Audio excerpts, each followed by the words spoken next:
Hello everybody, welcome. In this video, we're going to talk about astrological remedies, the case for astrological remedies, why astrological remedies work for some people, why astrological remedies do not work for some people, what is the case for it. All right, so that's what we're going to talk about. So, you see, what really makes people turn to astrological remedies in the first place? Usually people have certain expectations, certain wants, certain desires, certain things. They want life to go in a certain way. When life doesn't go in that manner, in that planned manner, what ends up happening is they try to wonder what the hell is happening. And then they may explore alternative solutions for it. They may approach science, they may approach psychologists, they may approach consultants, they may approach all kinds of other people who could possibly be of help to them.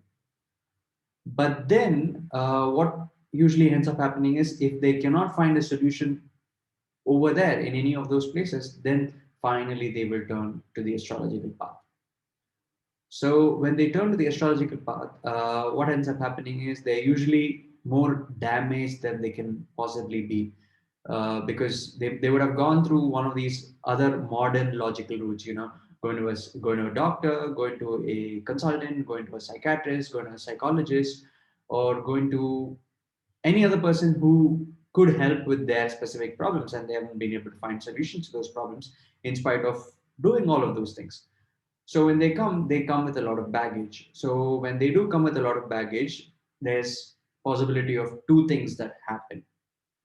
One, the astrologer that they get to meet guides them to the right path, knowing their gullible situation. Second is the astrologer, knowing their gullible situation, if he wants to take advantage, could manipulate them by saying that you do this remedy and everything will solve. You do this expensive puja or you wear this expensive gemstone and everything will get solved, so those are the kinds of promises that you get when you go to an astrologer and you express your situation. Now what ends up happening is this actually spreads false belief. So this gullible soul who is in extreme difficulty thinks that if he does or if he or she does XYZ, everything should solve itself.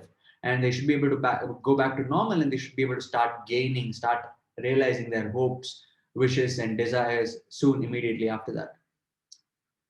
But the problem with that kind of approach is that that's really when remedies actually backfire. Because you see, the reason you turn to astrological remedies is because you are experiencing a bad time. You are experiencing a time that's not so favorable. So when does unfavorable times actually come, or when does unfavorable time blow out of proportion? I mean, there are people who still go through unfavorable times. They may run through you can say the evil planets, the karmically evil planets, Saturn, Rahu, Ketu, who could cause a lot of damage in the modern world, in the modern context. Now, they could be running the dasas of those planets, but in spite of running and in spite of having these planets in probably unfavorable positions, they might actually be thriving instead of going through difficulties. And it's usually because of their karmic balance. So you can call this like a karmic bank balance. So the formula is basically this, all right? Your moksha is equal to, your ability to attain moksha is equal to punya minus papa. Okay, that's when you can realize moksha. So when your merits was minus demerits is equal to moksha, you reach the state of moksha when your merits and demerits even out and you are able to move towards that. Now what ends up happening is, but what really makes people go through difficulty in human life is, now in the same equation, when your demerits are higher and when your merits are lower, all right, when the proportion is lower, what ends up happening is you end up attracting a lot of bad luck. The planets cause their difficulties on you. And this the amount of demerits is actually it would be a very complicated situation. It would involve all the different events that you did in the present life, in the past life, and all of that. So it's not mathematical as just two variables, a plus b, or a minus b, and you handle the b by just increasing the a. So there's a lot of other things that you need to do in order to like nullify this. All right. So what would end up happening is, since your demerits are on the higher side, and you want to get rid of, you want to start gaining, you want to have the effects of your marriage, you want to have the fruits very fast. When you do these expensive remedies, you're not really solving the demerit problem, because most of these remedies would be like wear a gemstone, your problems will solve, or do this XYZ puja, and if you cannot attend this puja, our priest will do it for you on your behalf. So when you do those kinds of things, your upaya will backfire. So the right way to do the upaya is to actually acknowledge that the suffering that you're going through is because of not the grahas over there. It's not because of the planets over there. It's because of your own karma. What you've done in the past, you are reaping right now.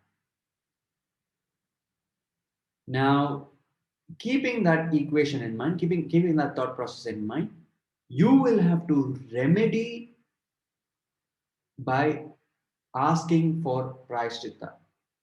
Whatever you have done in the past, you have to surrender to the Supreme Being, saying that I may have done it unknowingly or maybe knowingly. I may have done these mistakes.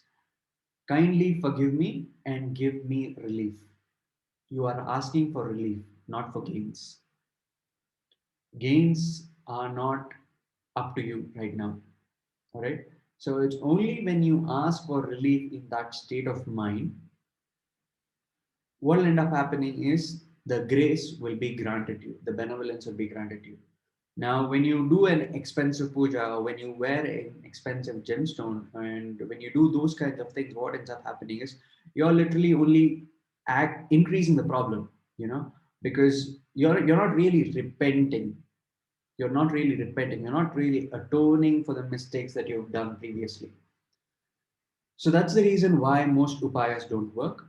Now, with regards to that, so let's look at what upayas will work. I will go into this in detail in a separate video. But just to give you an idea, the upaya first starts with the mind, and then it starts with the action. Then it starts with a lot of other things that you can basically do. So thank you. Look forward to seeing you again. Bye.